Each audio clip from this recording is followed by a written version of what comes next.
Sanibona, ngaphambi singene kwivideo namuhla, ngithi angithathe lethuba ngibonge i-support nothando enikhombise lona lingaphezu kokucabanga kwethu. Siyacela niqhubeke nisupporte njalo ngokubuka amavideo ethu, ungakhohlwa ukukhomenta, ushare, ulike. Siyafisa ukuzwa umbono wakho. Sicela ke singene kwivideo namuhla. In favor of your liberty, with the likelihood that the state has also not presented a very, very convincing case in this regard. I don't say there is no case, but the case is not convincing. The court will accede to your release on bail, as I have already alluded to that aspect. Accused number 2 remains in custody and until the 13th of July of August 2025, unless the matter is expedited for the consideration of bail under Schedule C. Inadlule kuphuma imbiko ethi Lieutenant General Dumisani Khumalo esengabuyela emsebenzini ngoba ama-internal processes abewakhona investigate ukuthi ngabe ukhona na ubugebengu noma izinto ezingahambanga kahle azenzile kanye nalaba asolwa nabo asecaleni kanye nabo. Yathola ukuthi alikho icala lenzile, ngakho kufanele abuyele emsebenzini, kodwa ubengekakwazi ukubuyela emsebenzini ngenxa ye-bail condition eyabekwa magistrate uMahlangu owathi bayabanika i-bail kodwa abavumelekile ukuthi basondele kuma-office e-crime intelligence. Ngesikhathi u-Advocate Johnson ekwi-ad hoc committee wabuzwa ngalesi sinqumo, wathi isizathu esenza lokho ukuthi bavikela ama-witnesses wabo. Ama-witnesses abanawo ayingxenye ye-crime intelligence lapho uGeneral Dumisani Khumalo nalabanye ogeneral abanabecaleni abasebenza khona bonke. So bekuloku yinkinga, ngaze ngathi kwivideo yangokudlule ngathi kufanele uGeneral Dumisani Khumalo asebenze remote, asebenze from ekhaya or aye kwelinye office, angasondele head office ngoba ijaji limvimbile kulokho. Even kokuba uLieutenant General Nhlanhla Mkhwanazi ethula ubufakazi bakhe kwiMadlanga Commission, wabeka ukuthi lesinqumo esathathwa uMagistrate uMahlangu si-strange kakhulu ngoba this is just an HR matter, kodwa lesinqumo sithathile siyasolisa naso. uMahlangu mayezwa lokho wayesethi cha yena ucela ukuthi ahoxe ecaleni. He recused himself from the case, wathi angeke asakwazi ukuqhubeka ecaleni. Into azoyenza uzobhala i-affidavit yakhe ayithumele kwi-commission ebese linda ukuphiwa ithuba lakhe lokuthi azobe kuhlangothi lakhe le story. Okuthema mangabe isicelo General Khumalo sifike enkantolo sase sithole omunye umagistrate ngoba lo ezrecusile yena ehoxilena ngokwakhe. Bafike wasilalela isicelo base bethi abe state noma i-NPA yathi cha ifaki application e-High Court ngoba ifuna ukuphikisa isinqumo esithathwe uMagistrate uMahlangu ngoba umicala liya komunye umagistrate noma ezrecuse naseliya komunye sekufuneka liqalwe phansi kukhulunywe, kanti bese kukhona bese bekwenzile futhi kuyofuna kuqalwe phansi yonke into ebese kuphuma isinqumo esisha. Ngaleso sizathu yayise ethi umagistrate akakwazi yena ukuthatha isinqumo mayelana nale application yokuthi amendwe ama-bail conditions wabo. Akakwazi ukuthatha isinqumo ngoba kusalindelwe i-ruling ezovela e-High Court eyayizohlukanisa ukuthi ngabe uMagistrate uMahlangu kufanele aqhubeke noma akufanele. So ngaleso sizathu akakwazi ukukhipha i-ruling, akulindwe iqala isinqumo esizophuma e-High Court. Icala kwahlehlisela umhla ka-14 February 2026. Namhlanje ngithe uma ngena ku-X eyaziwa ngeTwitter ngazithela phe kwepost kaZiyanda Ngcobo osebenzele i-SABC, kodwa la ubeveza isinqumo esithathwe ePretoria High Court esithi uGeneral Dumisani Khumalo usevumelekile manje ukubuyela emsebenzini enza umsebenzi wakhe. Kusho lesa sinqumo esasithathwe uMagistrate uMahlangu asasebenzi. Inkantolo enkulu i-High Court kwi-division yase-Pretoria has set aside that decision. Sizofunda ke leyo judgment. Lezi ndaba lezi zikhombisa i-win ikakhulukazi kwi-team ka-Lieutenant General Nhlanhla Mkhwanazi kanye naye u-Lieutenant General Dumisani Khumalo, ngoba uyena oyi-leader ye-PKTT. Nakuyindida ukuthi angathi ethi umuntu, ayi unembeza wami awunginike ukuthula, ngcono ngihoxe kuleli cala ngizokwazi ukuzikhulumela mina, ngiveza uhlangothi lami le-story, bese bethi laba no, awukwazi wena ukuphuma kuleli cala, funeka uqhubeke. Lokho nje kukodwa, lesi sinqumo nje se-NPA sokuthi bethi akureviewe lesinqumo sika-Magistrate uMahlangu si-strange, ngoba phela uzikhethele yena voluntary, akazange aphoqwe muntu. Ukhethele yena wathi ngoba ufuna ukuziphendulela kwe-commission ngakho ucela ukuhoxa ecaleni. Ku-strange ngempela. Asifundeke i-judgment, siyivale le video, kodwa ngiyafisa ukuzwa ukuphawula kwakho la ku-comment section, ngizwe ukuthi wena ubona kanjani.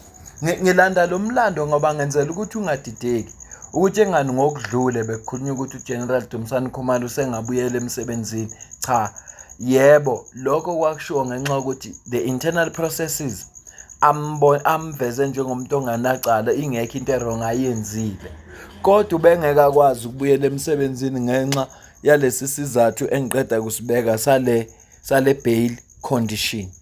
Ngakho-ke isinqumo sanamhlanje sesimnuka ilungelo ngokuphelele lokubuyela emsebenzini. Ngenzela ukuthi icace kahle lento. Judgment iphuma kwi-High Court of South Africa kwi-division yase-Pretoria. Udaba oluphakathi kommangali wokuqala okuSamuel Dumisani Khumalo, ummangali wesibili uNozipho Precious Madondo, bese kuba uMaperemisa Josias Likalakala, ummangali wesithathu, bemangalela istate. Fundeka kanje. 1. The three applicants' application is for the following order to be granted by this court. A. Condonation of the late filing of the notice of bail appeal and cost against the respondent in the event the condonation application is opposed.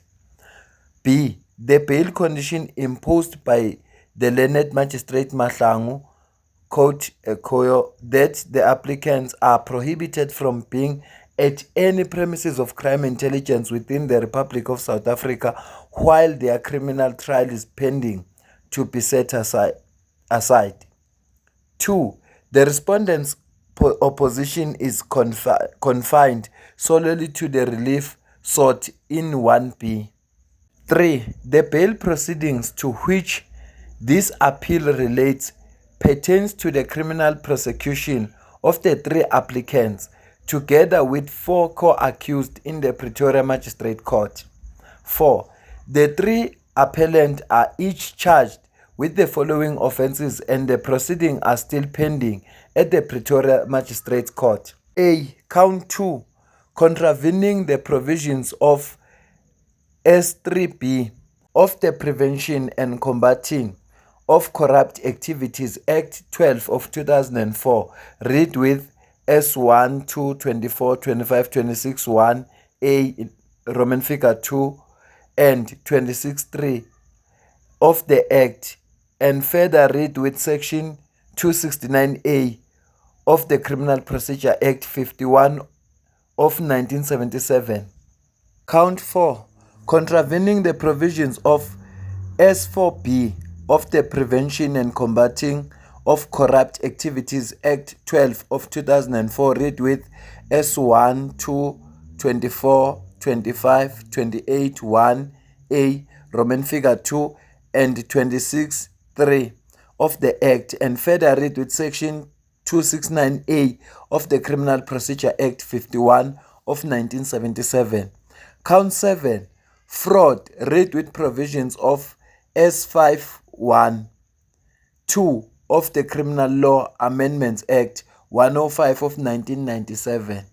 12. The grounds of appealing the bail condition imposed by the court occur that the appellant are prohibited from being at any premises of crime intelligence within the Republic of South Africa while their criminal trial is pending are that 12.1. The learned magistrate wrongly and unnecessarily imposed the aforesaid condition when same was unnecessary. 12.2. The respondent, i.e., that is, the state, did not seek to impose such condition. 12.3. There was no evidence to suggest that the appellant had or would interfere with witnesses who may be members of the South African Police Service Crime Intelligence. 12.4. The court did not take into consideration that no evidence was laid in respect of any allegations that any of the appellant had or would interfere with potential state witnesses. 12.5. The learned magistrate failed to consider in imposing such a condition that there was no evidence to the effect that the appellant will destroy or tamper with evidence. 12.6. The court failed to consider that the respondent failed to lead any evidence to the effect that it will not be in the interest of justice for the applicants, high-ranking members of the SAPS, to return to their duties as members of crime intelligence. 12.7. The court failed to take into consideration that no evidence was led by the respondent to the effect that the applicants would utilize the resources at their disposal, being members of the crime intelligence unit, in any unlawful manner or a manner which would amount to defeating or obstructing the cause of justice, given the charges that they were facing. 12.8. The court did not consider at all the effect of the condition imposed, which is akin to effectively suspending the appellants from their place of employment, and more especially in light of the fact that their employer, the SAPS, had not suspended them and did not seek to impose a restriction similar to that imposed by the court. 12.9.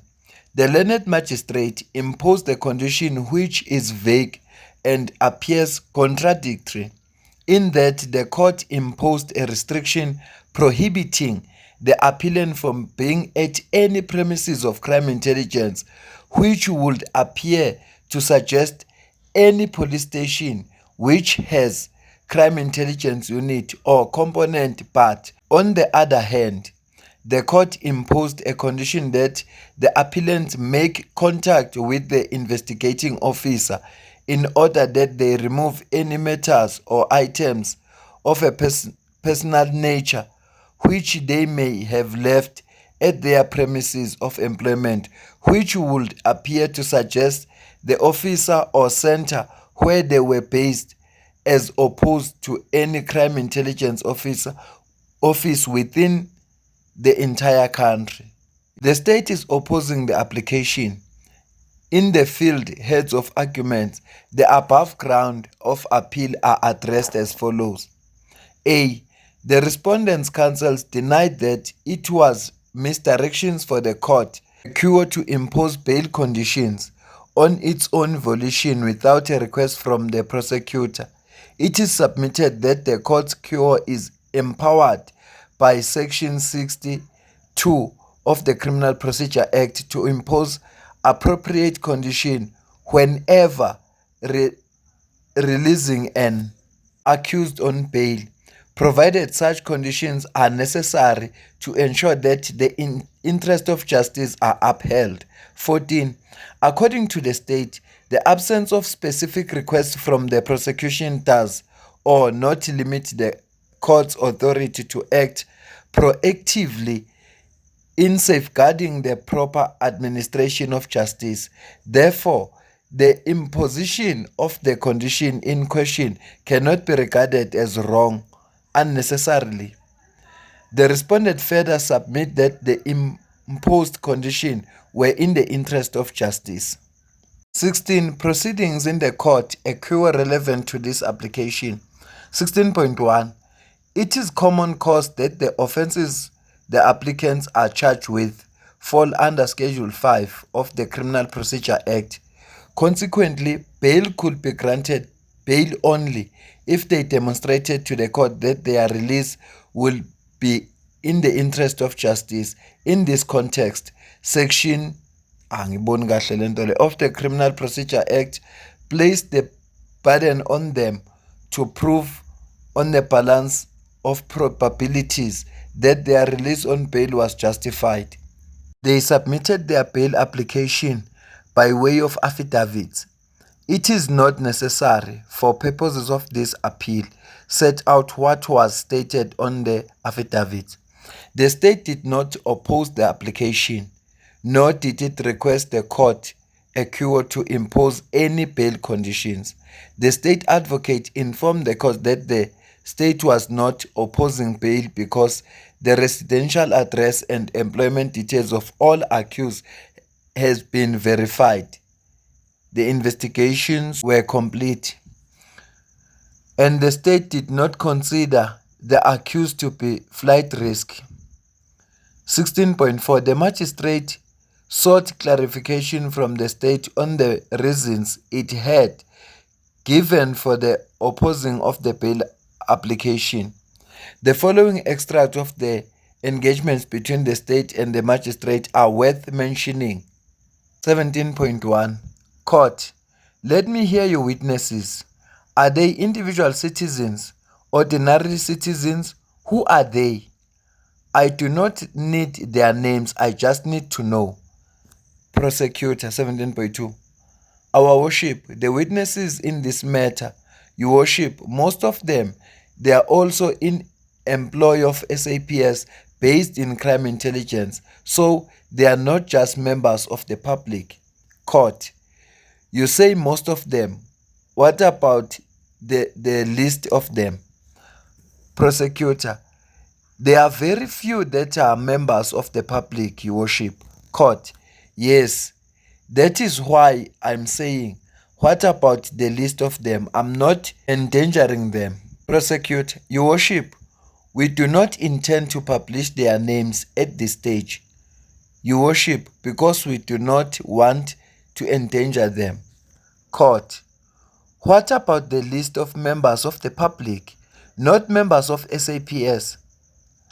Are they the profile of their safety? Prosecutor, your worship, at this stage, the state is not going to list the witnesses because there are other investigations still ongoing. Court, I thought the investigations are complete. Hayi sengifunde isikhathi eside manje ngiyazi khona ukuthi ibalulekile lento engiyifunda la ukuze wazi ukuthi ijaji lifike kanjani kulesinqumo. Kodwa nawe wabona ijaji lalifuna ijudgment kaMalema laze lakhathala lacela ubuya ngakusasa. Hayi ngikhathele nami manje. Thi sibone ukuthi ngifunda ngifikaphi. 19.1 Section 65(4) of the Criminal Procedure Act sets out how an application under Section 65(1) must be handled. It proves that the court or judge hearing the appeal may not overturn the decision being appealed unless satisfied that decision was incorrect. If the court or judge is so satisfied, it must then issue a decision that, in its view, the lower court should have made.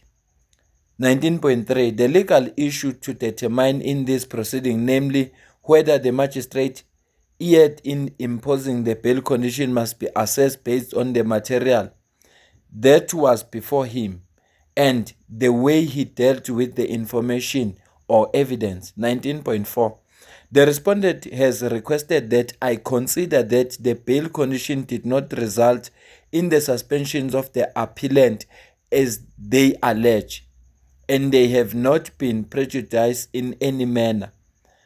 19.5 I was referred to previously decided cases, but without any context regarding what had been placed before those courts that led them to conclude that a similar bail condition was not vague, ambiguous, or prejudicial to the appellant in those matters.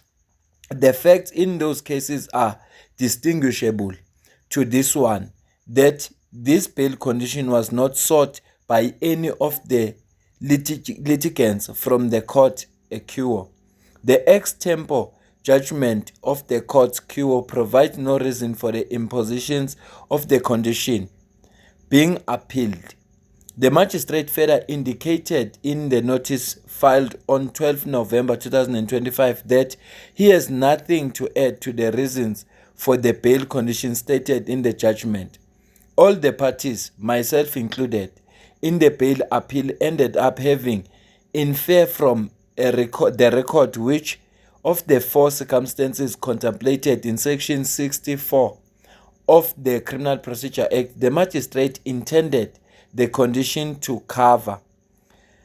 19.7. Judges and magistrates are expected to give reason to ensure accountability, transparency, fair appeals, guidance in future cases, and public's access to justice, even though the Constitution does not explicitly require it, where a condition is imposed without any party requesting it. The reasons should be recorded so parties understand the decision. Stating reasons defer unnecessary appeals and help the appellant courts assess the correctness of the decision. 19.8. The correspondence was submitted in the heads of argument that, as well as in court, that the QO is empowered by Section 60(12)A of the Criminal Procedure Act to release an accused on bail subject to condition, which the court's opinion is in the interest of justice.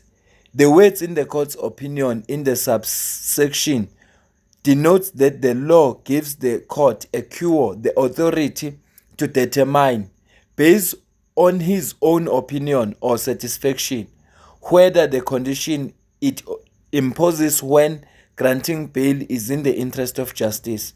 The magistrate court is a creature of statutes.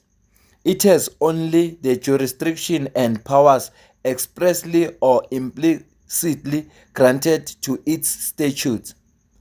Jurisdiction refers to the court's legal authority to hear and determine the matter. Although power can be implied, they exist only where necessary to give effect to the jurisdiction expressly conferred. If the act is silent, the court has only those ancillary powers implied by the grant of jurisdiction. 21. I issue the following order. A. The appeal is upheld. B. The bail condition imposed, Acting Chief Magistrate Mahlangu, that the appellant are prohibited from being at any premises of crime intelligence within the Republic of South Africa while their criminal trial is pending is set aside. Wayeseyasayina-ke lapha isibongo sakhe angikwazi kusifunda, kodwa ijaji lase-High Court Gauteng idivision yase-Pretoria wabhala-ke abameli abebemele abamangali nabameli abamangalelwa, ibubhala futhi nedate ukuthi lolu daba lulalelwe ngomhla ka-3 kuDisemba 2025, isinqumo saphuma ngomhla ka-4 kuDisemba 2025. Ngizamile ukufunda iyona yonke ijudgment le. Bekubalekile ukuthi ngiyifunde lento ngoba kufanele sizazi izathu, njengoba nayesho ukuthi uma magistrate ethatha isinqumo noma ijaji ethatha isinqumo funeka lizikhiphe izathu ukuze nomuntu olalele azi ukuthi lesinqumo siphume ngoba kwenze njani. Asiyibambeke le video, ngicela ukuze ukuphawula kwakho la kwi-comment section ngizwe ukuthi wena ubona kanjani ngalolu daba. Kodwa zindaba ezinhle lezi kuKhumalo noMkhwanazi. Mina nawe sidibane kwivideo elandelayo. Noma ngezona indaba ezimnandi ka-Advocate Johnson, uWinnie Mandela ka-CIC.